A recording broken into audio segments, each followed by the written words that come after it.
हैदराबाद में इस समय हम मौजूद हैं डेलावेयर यूनिवर्सिटी के प्रोफेसर और देश दुनिया पर पैनी नज़र रखने वाले डॉक्टर मुक्तदर खान साहब के साथ, जो इस समय भारत में हैं और इनकी काफ़ी अच्छी पकड़ है दुनिया के स्ट्रेटजिक इश्यूज़ पर। खान साहब, आपका बहुत बहुत स्वागत है ईटीवी भारत के साथ। सबसे पहला सवाल, जो भारत में इस समय सबसे बड़ा मुद्दा बना हुआ है पहलगाम अटैक के बाद, क्या पाकिस्तान और भारत दोनों जंग के मुहाने पर हैं? आपकी पहली प्रतिक्रिया। देखिए, पहले तो मेरी सबके लिए दुआएं हैं जिनके फैमिलीज़ जो गम में हैं, they are sad at what happened. लेकिन इंडिया के लिए एक बहुत ही सीरियस डिलेमा है कि जवाब दें तो कैसा दें। हाँ, दुनिया की जो इकॉनमी एक ऐसे पहलू पे है कि ग्लोबल इकॉनमी 6-7% से श्रिंक हो सकती है हमारे प्रेसिडेंट की वजह से। जो जिस तरह से वो टैरिफ की पॉलिसीज़ कर रहे हैं, उसका भारत पे भी ज़रूर असर पड़ेगा। एटलीस्ट यकीनन मतलब 1-8% जीडीपी ग्रोथ रेट कम हो सकती है। तो अब प्राइम मिनिस्टर मोदी के लिए चैलेंज है कि वो जवाबी कार्रवाई जो करेंगे वो अगर पाकिस्तान के ख़िलाफ़, कि अगर वो बहुत ही ज़्यादा सीरियस स्टेप लेते हैं, then he will have to prove to the international community के पाकिस्तान का इसके पीछे हाथ था, इसलिए वो इतना बड़ा क़दम। तो अगर वो छोटे मोटे एक्सरसाइजेस करते हैं, सर्जिकल स्ट्राइक, तो रिस्क ये है कि पाकिस्तान विल रिस्पॉन्ड। आपने 1.5 साल पहले देखा होगा था कि ईरान ने पाकिस्तान पे अटैक किया, पाकिस्तान ने फ़ौरन ईरान पे अटैक किया। तो both the countries did what they want to do और फिर फेस सेविंग।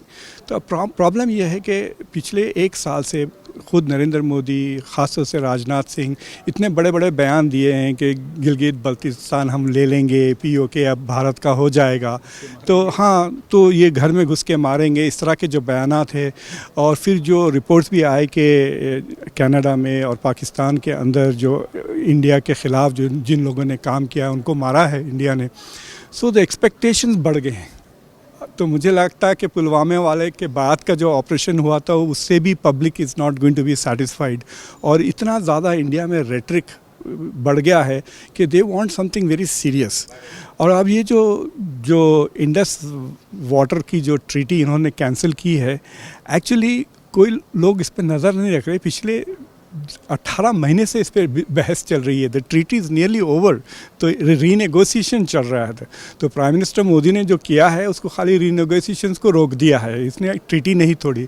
लेकिन जो पाकिस्तान का जो जवाब आया वो बहुत नुकसानदेह है, जो शिमला का अकॉर्ड्स उन्होंने तोड़ा है।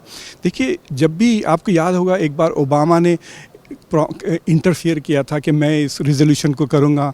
डोनाल्ड ट्रंप ने भी कहा था कि अगर इंडिया मुझसे कहता है तो मैं तो इंडिया का स्टैंडर्ड जवाब था कि ये हमारा बायलैटरल इशू है, नादर यूएन और यूएस कोई कश्मीर के मामले में कोई बाहर दखल नहीं देगा। लेकिन that was based on the Shimla accord of 1972। अगर शिमला अकॉर्ड ख़त्म हो जाता है तो पाकिस्तान को एक मौका मिल जाता है कि वो थर्ड पार्टीज़ को इन्वॉल्व करे, OIC या सऊदी अरब बाद में, या ख़ुद अमेरिका या UN के लिए। तो I think losing Shimla accord is not in India's interest. लेकिन ये यकीनन इट्स ए चैलेंज कि they have to calibrate it right. कि देखिए, अगर छोटी जंग लड़ते हैं ना तो इसमें पाकिस्तान की फ़ौज और पाकिस्तान की सरकार का फ़ायदा होगा, क्योंकि अभी तो पब्लिक भी उनके ख़िलाफ़ है। वो इमरान खान की वजह से the army has no respect और the government has no legitimacy. लेकिन अगर छोटी जंग हो जाती है तो पब्लिक पाकिस्तान की इस सरकार के पीछे और इस आर्मी के पीछे हो जाएगी। It will back them, right. हाँ, अगर बड़ी जंग होती तो वो उनकी इकॉनमी डूब जाएगी, उनके एसेट्स, उनका बहुत नुकसान हो सकता है, वो 10-15 साल पीछे हो जाएंगे। But that will also cost India. So Narendra Modi के लिए चैलेंज ये है कि he has to calibrate it so carefully कि इतना ज़्यादा ना करे कि इंटरनेशनल एपिसोड हो जाए, लेकिन इतना छोटा भी ना करे कि Pakistan feels it can retaliate. आप जो बाइडेन के दौर में भी आप स्टेट डिपार्टमेंट में US के काफ़ी सलाह देते थे, उनके साथ आपने काफ़ी काम किया है। क्या लगता है कि जो इस समय एडमिनिस्ट्रेशन है डोनाल्ड ट्रंप की, क्या इस पूरे इशू में वाकई वो जो कह रहे हैं कि भारत के साथ हैं, कोई जंग की सूरत हाल बनते हैं तो वो भारत का साथ दे पाएंगे? तो जहाँ तक के डोनाल्ड ट्रंप का सवाल है, he has no stakes in Pakistan. यानी पाकिस्तान अब बिल्कुल इंटरनेशनली आइसोलेट हो गया है। ना तो OIC के कंट्रीज़, ना सऊदी अरब, ना UAE, ईरान खुद, no one is interested in helping Pakistan. अब सवाल ये उठता है कि will the US back India?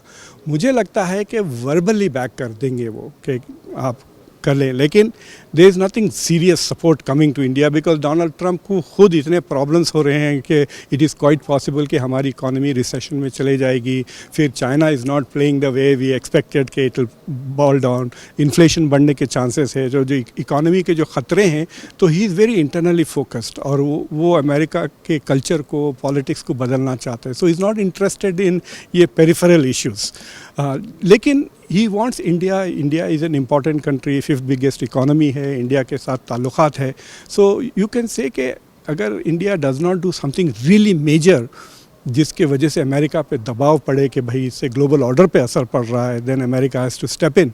Donald Trump की तरफ से आप कह सकते हैं कि लाइसेंस है to a great extent to India to do what ever it feels is necessary in this issue, but खुद इंडिया के लिमिटेशन है। देखिए नरेंद्र मोदी के लिए 2 रिस्क हैं, एक पॉलिसी रिस्क है कि पॉलिसी बैकफायर ना। देखिए लास्ट टाइम पायलट को शूट कर दिए थे उन्होंने, बाद में ही इंडिया में बहुत बातें फैली थी कि F-16 को गिरा दिया, but the rest of the world doesn't believe कि एन F-16 वाज शॉट बोल के, लेकिन आपके पायलट को पकड़ लिया था, तो यू डोंट वांट समथिंग, वो पॉलिसी फेलियर हो जाएगा अगर कोई मर जाता है खुदा न खास्ता या कोई प्लेन में गिर जाता है।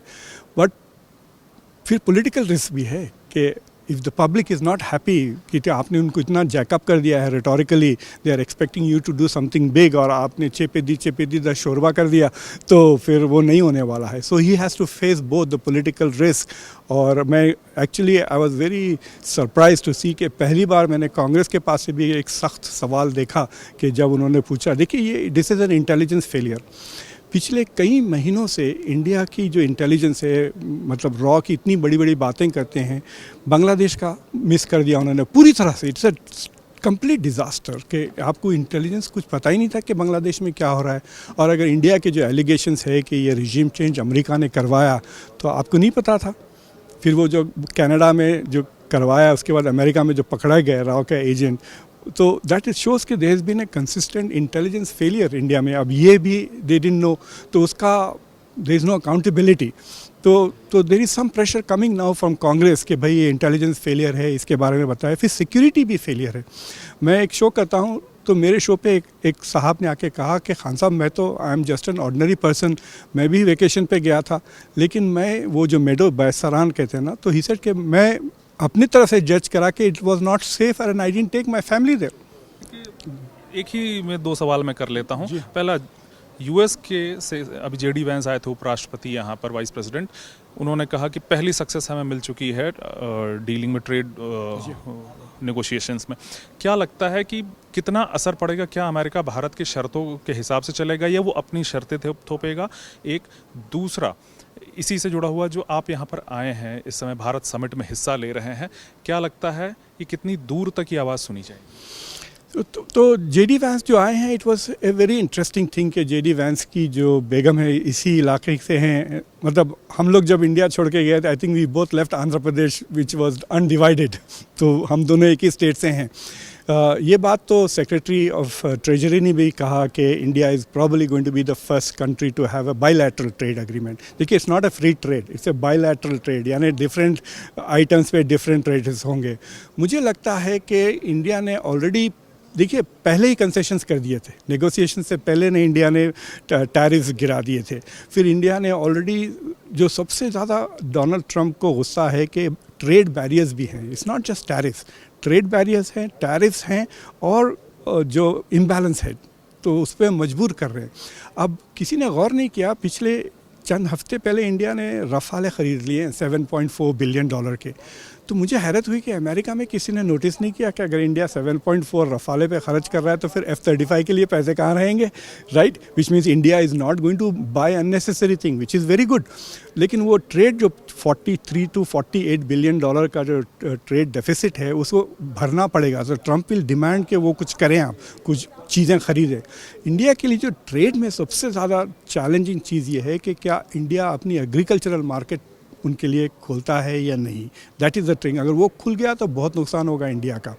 एंड पॉलिटिकली भी it's very dangerous. Already farmers पुराने बेचारे अभी भी नाराज़ हैं। और जहाँ तक कि भारत समिट की बात है, आई एम वेरी हैप्पी। मतलब मेरे लिए दिस वाज वेरी, मैं अपने ये सेकेंड लास्ट वीक है सेमेस्टर का, अपने बॉस से इजाज़त लेके मैंने, आई एम वेरी हैप्पी। मैं हैदराबाद से हूँ, तो बट इट इज़ इम्पॉर्टेंट कि ये दुनिया की सबसे बड़ी प्रोग्रेसिव वॉइस है दुनिया में। आप देख रहे हैं कि एक कंजर्वेटिव ट्रेंड चल रहा है, पुतिन है, नरेंद्र मोदी है, डोनाल्ड ट्रंप है, फिर हंगरी में, अर्जेंटीना में। तो उससे क्या हो रहा है कि दो चीज़ें हो रही है, एक डेमोक्रेटिक बैक स्लाइडिंग हो रही है, और जो सिविल सोसाइटी के इंस्टीट्यूशंस है, अगर मीडिया को ले लें या इवन इंडिपेंडेंट जुडिशरी, ये सब कमज़ोर होते जा रहे हैं।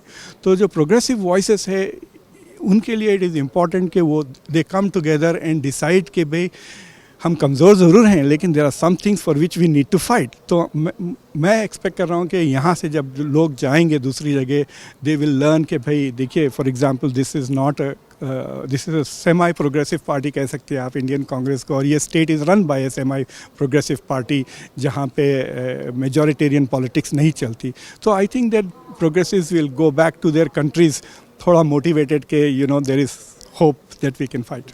बहुत बहुत शुक्रिया आपके का ईटीवी भारत के साथ बात करने के लिए। तो ये थे डॉक्टर मुक्तदर खान साहब, जो कह रहे हैं कि इस समय देश को बेहद मजबूती के साथ आगे बढ़ना है, चाहे वो ट्रेड नेगोशिएशंस हों, डील्स हों, या फिर सरहद पर कोई जंग का आगाज़। विकास कौशिक, ईटीवी भारत, हैदराबाद।